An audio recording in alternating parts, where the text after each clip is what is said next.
ஒவ்வொரு தேர்தலின் முன்பும் ராசாவின் பிரச்சார பேச்சு திமுகவிற்கு எதிராக திரும்புவது தொடர்கதையாகி வருகிறது. இது பற்றி ஜெம் தொலைக்காட்சி வழங்கும் சிறப்பு செய்தியில விரிவாக பார்க்கலாம்.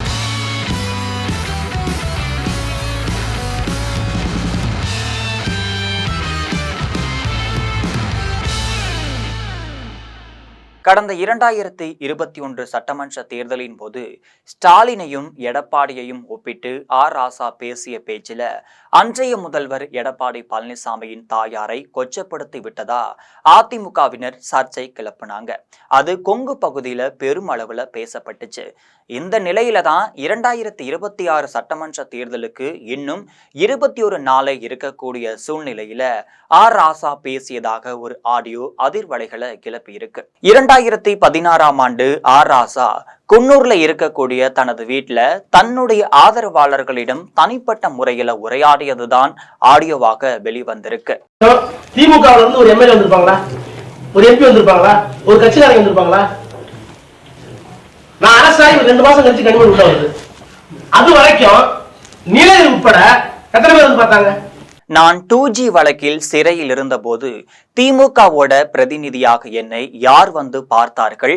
கலைஞர் துரைமுருகன் அனுப்பினாரா அல்லது அமைச்சர்கள் வந்து என்னை பார்த்தார்களா? 2 மாதம் கழித்து கனிமொழி கைது செய்யப்பட்டதுக்கு அப்புறமா எல்லோரும் ஓடி வராங்க. இந்த 2 மாதத்துல என்னோட மனநிலை என்னவாக இருக்கும்? கலைஞர் டிவிக்கு பணம் போயிடுச்சு, அதுக்கு மேல நான் சொல்ல விரும்பல.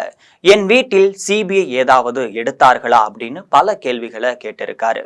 ஒரு நாள் என்னை ஜெயில வந்து பார்த்த முக அழகிரி, கலைஞர் டிவிக்கு ஸ்டாலின் மூலமா தான் பணம் போயிருக்குதான், எதுக்கு நீயும் கனிமொழியும் ஜெயில இருக்கீங்க, இதெல்லாம் சொல்லிவிட்டு நீ வெளியே வர வேண்டியதுதானே என்று என்னிடம் கேட்டிருக்காரு. நமக்கு சோதனைகள் வரும், ஆனால் அதில் நாம் தளர்ந்துவிடக் கூடாது என்பதற்காக இதை சொல்கிறேன் என்று பேசிய ராசா தனது ஆதரவாளர்களிடம் இன்னொரு விஷயத்தையும் சொல்லியிருக்காரு. அதாவது என்னவென்றால், கலைஞருக்கு பிறகு கட்சி அவர்கிட்ட தான் போகும், ஆனா பிடி என்கிட்ட இருக்கு. கேஸ்ல இருந்து வெளியே வந்துட்டா நான் தான் ஹீரோ. என்னோட கேஸ் பத்தி தமிழ்ல இங்கிலீஷ்ல புக் எழுதியிருக்கேன். அதை படிச்சுட்டு ஹிந்துராம் மலைச்சி போயிட்டாரு.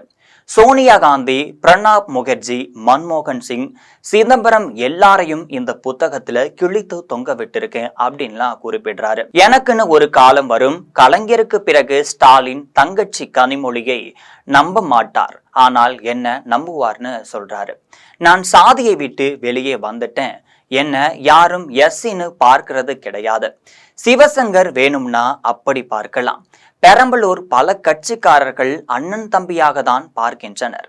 இங்க மலைக்கு கீழே கொங்கு வெள்ளாள கவுண்டர் எல்லாம் என் மேல அவ்வளவு பாசம் வச்சிருக்காங்க. நான் சாதியை தாண்டிட்டேன், பொருளாதாரம் என்கிட்ட இருக்கு, அறிவு இருக்கு, அவருக்கு இருக்கா? டெல்லி வந்து அப்படியே கொட்டிடுவாரா? இதுக்கு மேல என்ன வேணும்லாம் பேசியிருக்காரு. நமக்குன்னு ஒரு காலம் வருகிறது என்று ராசா தன் ஆதங்கத்தை கொட்டி தீர்த்தது தற்பொழுது பெரிய அளவுல பேசப்பட்டு வருது. இது திமுகவின் உச்சகட்ட அரசியலாக மட்டும் பார்க்கல. 2G வழக்கில் ராசா உள்ளிட்ட அனைவரும் விடுவிக்கப்பட்டு விட்ட நிலையில கலைஞர் டிவிக்கு பணம் போச்சு, அதுக்கு மேல சொல்ல விரும்பலன்னு ராசா ஒப்புதல் வாக்குமூலமாகவே தெரிவித்திருப்பது அதிர்ச்சியையும் ஏற்படுத்தி இருக்கு. முன்னாள் மத்திய அமைச்சர் ராசாவின் ஆடியோவை சுட்டிக்காட்டி அதிமுக பொதுச் செயலாளர் EPS முதல்வர் ஸ்டாலினை கடுமையாக விமர்சித்து பேசியிருக்காரு. கிருஷ்ணகிரியில அதிமுக வேட்பாளரை ஆதரித்து எடப்பாடி பழனிசாமி பேசுகையில, நாங்கள் அதிமுகவை விற்கல, நீங்கள் தான் காங்கிரஸ் கட்சியிடம் உங்கள் கட்சியை விற்பனை செய்து விட்டீர்கள் என்று விமர்சனம் செஞ்சிருக்காரு. காற்றுல கூட ஊழல் செய்த கட்சி தான் திமுகன்னு குறிப்பிடுறாரு. 2G ஸ்பெக்ட்ரம் ஊழல்ல கனிமொழியும் ராசாவும் காங்கிரஸ் கட்சி ஆட்சியின் போது கைது செய்யப்பட்டு சிறையில் அடைக்கப்பட்டதாகவும் சொல்றாரு. கூட்டணியில் இருக்கும் போதே குற்றம் சுமத்தப்பட்டு திகார் ஜெயில இருந்தவர்கள் நம்மை பற்றி பேசலாமா? ஜெயில இருந்தவரின் ஆடியோ பரவி வருது, அதை பற்றி சொல்கிறேன். ராஜா ஆடியோவுல திமுகவில் கனிமொழிக்கு காட்டிய அக்கறையை ராஜாவிற்கு காட்டவில்லைன்னு சொல்லப்படுது. சமூக நீதி பேச்சு, திமுகவில் ஜாதிய பாகுபாடு இருந்துட்டு இருக்கு. கலைஞர் டிவிக்கு பணம் போனதை ஒப்புக்கொள்றாரு. கருணாநிதியின் இறுதி காலத்துல ஸ்டாலின் அவரை கைதியாக தான் வைத்திருந்தார். ஸ்டாலின் கட்சியை கைப்பற்றி விட்டார் என்கின்றார் ராஜா. கருணாநிதியின் இறுதி காலத்துல ஸ்டாலினுக்கும் கனிமொழிக்கும் பிரச்சனை ஏற்பட்டிருந்துச்சு. அதனாலதான் இந்த முறை சட்டசபை தேர்தல்ல போட்டியிட கனிமொழிக்கு வாய்ப்பு கிடைக்கலன்னு சொல்றாங்க. ஸ்டாலினுக்கு பெரிய மூளை இருக்குதா? டெல்லிக்கு போனால் ஆங்கிலத்தில் கிழித்து விடுவாரா? கனிமொழியை ஒரு நாளும் நம்ப மாட்டார்னு குறிப்பிடுறாரு. என்னை எப்போதும் கட்சியிலிருந்து வெளியே தள்ள முடியாது. என் செல்வாக்கு, என் அறிவு, என் கம்யூனிட்டி என எதையும் தள்ள முடியாதுன்னு குறிப்பிடுறாரு. ஸ்டாலின் அவரது அப்பாவை கைதி போல வைத்திருந்தார். சொந்த அப்பாவையே அப்படி வைத்திருந்தவர் நாட்டு மக்களை எப்படி வைப்பார்? உண்மை செய்தி ராஜா மூலம் வெளியில் வந்திருக்கு. திமுகவின் இறுதி அத்தியாயத்தை ஸ்டாலின் எழுதுறாரு. அண்ணாதுரை தோற்றுவித்த திமுகவை கருணாநிதியும் ஸ்டாலினும் கபலீகரம் செய்துட்டாங்க. இப்படி கடுமையாக விமர்சித்திருக்காரு எடப்பாடி பழனிசாமி. ராசாவின் ஆடியோவும் அதை வைத்து எடப்பாடி பேசிய பேச்சும் இணையதளத்துல பெரிய அளவுல பேசப்பட்டு வருது. இது போன்ற நிறைய அரசியல் செய்திகளை அன்றாடம் தெரிந்து கொள்ள ஜெம் தொலைக்காட்சியுடன் எப்பொழுதும் இணைப்பில் இருங்கள்.